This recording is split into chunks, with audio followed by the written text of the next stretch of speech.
parler vraiment de cette jeunesse qui est hors caméra. Monsieur Moubalama, tout va bien?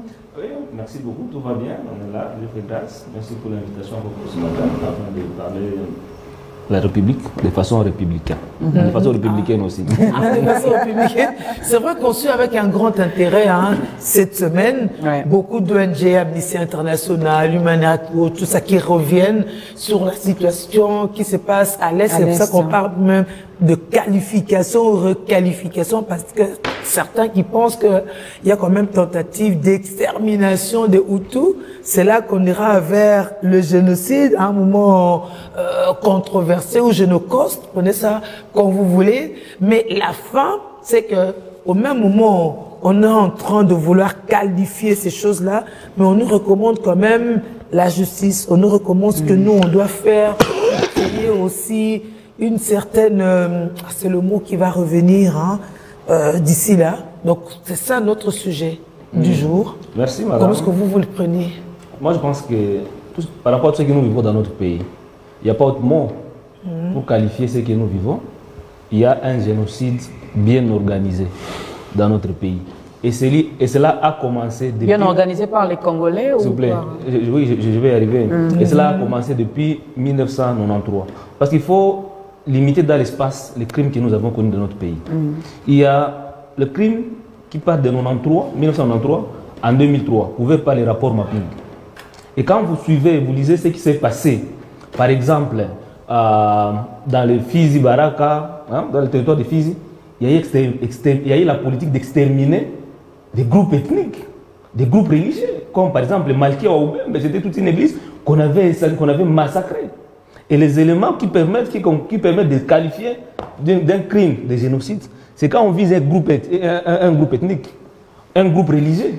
Et ça a été le cas dans notre pays. Aller à Makobola, aller à Kassika, où on avait enterré des femmes vivantes. Et parmi ces femmes, il y a eu des femmes qui étaient grosses. Ils ont été enterrées vivantes, d'une ethnie. Qu'est-ce que vous voulez qu'on dise encore?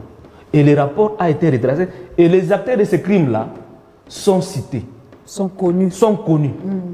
Le rapport part de 1993 en 2003. Il y a aussi une autre partie des crimes qui part de 2003 à ce jour. Et c'est pourquoi nous, on a toujours insisté sur le tribunal pénal international. Parce qu'il y a des crimes que nous avons connus dans notre pays que la CPI ne peut pas poursuivre. D'autant plus que la CPI a été créée en 2002.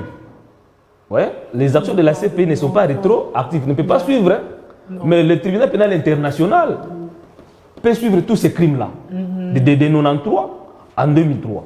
Donc, et le tribunal pénal international, cela revient, n'est-ce pas, au gouvernement congolais de demander à ce que le Conseil de sécurité des Nations Unies puisse établir ce tribunal-là pour la RDC.